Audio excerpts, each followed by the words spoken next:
Welcome friends. આજે આપણે વિકૃતિ કોને કહેવાય તેના વિશે માહિતી મેળવવાના છે. સામાન્ય રીતે આપણા જે કોષની કેટલીક માહિતી આપણે જોઈએ તો આપણો કોષ છે. કોષની મધ્યમાં કોષ કેન્દ્ર છે, કોષરસ પટલ છે, કોષરસ છે, વિવિધ પટલમાં અંગિકા છે. કોષના કેન્દ્રમાં રંગસૂત્રો આવેલા છે અને રંગસૂત્રો પર ડીએનએ અને આરએનએ આવેલા છે. આ ડીએનએ અને આરએનએ ઉપર નાઇટ્રોજન બેઝની જોડ બરાબર એટલે કે ન્યુક્લિયોટાઇડ આવેલા છે. ન્યુક્લિયોટાઇડ એટલે કે શર્કરા વત્તા બેઝ વત્તા ફોસ્ફેટ. બરાબર, આપણી 11th સાયન્સમાં અથવા તો અગાઉના ધોરણમાં આપણે શીખી ગયા છે. કેમિસ્ટ્રીમાં પણ તમે શીખશો. તો કોષની અંદર કોષ કેન્દ્રની અંદર રંગસૂત્રની અંદર ડીએનએ આરએનએ અને આરએનએ ઉપર આ રીતના ન્યુક્લિયોટાઇડ આવેલા હોય છે. બરાબર, હવે આપણી થિયરી તરફ આપણે જઈએ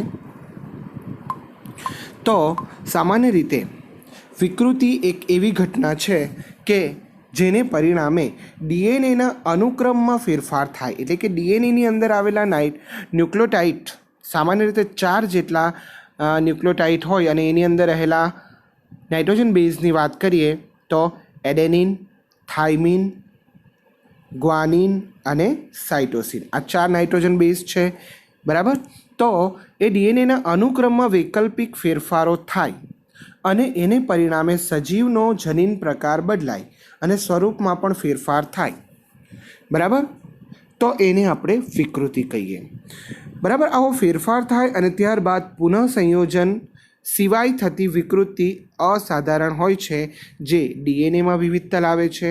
ડીએનએમાં વિવિધતા આવે કે તરત જ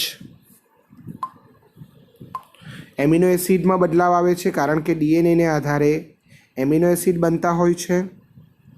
બરાબર, એમિનો એસિડ જોડાઈને પ્રોટીન બનતા હોય છે અને પ્રોટીનથી એન્ઝાઇમ સક્રિય થતા હોય છે.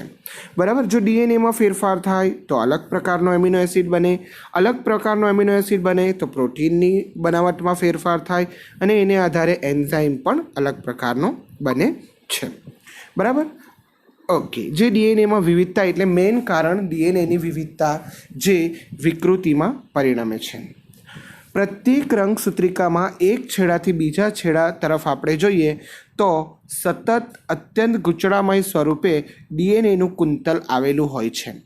હવે આ ડીએનએના કુંતલની અંદર ઘણી વખત લોપ એટલે દૂર થવું, દૂર વચ્ચેના ભાગમાંથી પણ થાય છે અને અંત ભાગમાંથી પણ થાય છે. દ્વિગુણન લોપ એટલે દાખલા તરીકે એક જનીનની અંદર ક્રમ આવો છે કે adenine, thiamine, guanine, cytosine, guanine, adenine, આ ક્રમ છે. હવે એની અંદર જો સપોઝ ગ્વાનિન અને એડેનિનનો લોપ થયો તો નવું જે બંધારણ છે એ એડેનિન, થાઇમિન, ગ્વાનિન, સાઇટોસિન બરાબર આવું જ આવે, તો એને આપણે લોપ થયો એમ કહીએ. ત્યાર પછી દ્વિગુણન. બરાબર, સામાન્ય રીતે એક જનીન આ રીતનો છે ડીએનએમાં, એની અંદર ક્રમ છે adenine, thiamine, guanine, cytosine, guanine, adenine, thiamine.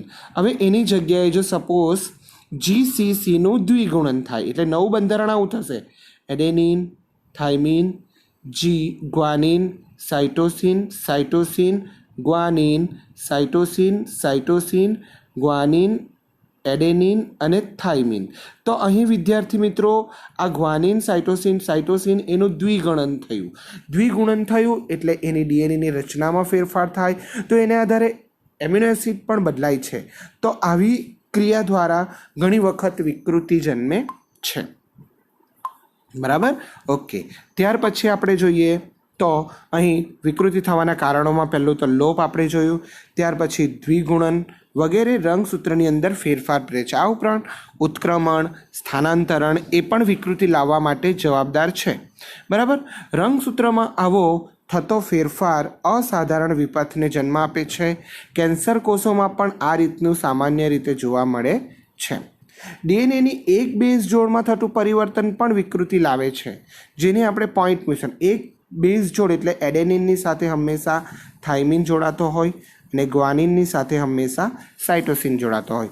તો એક બેઝ જોડ પણ ફેરફાર થતો હોય તો એને કારણે પણ વિકૃતિ આવી શકે છે, જેને આપણે પોઈન્ટ મ્યુટેશન કહીએ છીએ.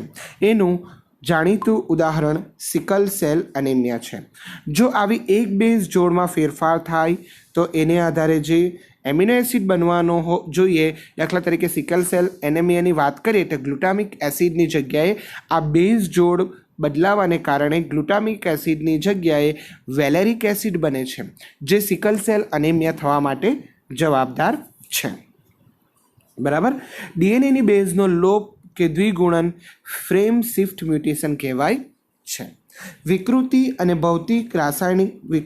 અનેક ભૌતિક અને રાસાયણિક કારકો દ્વારા પણ થાય છે.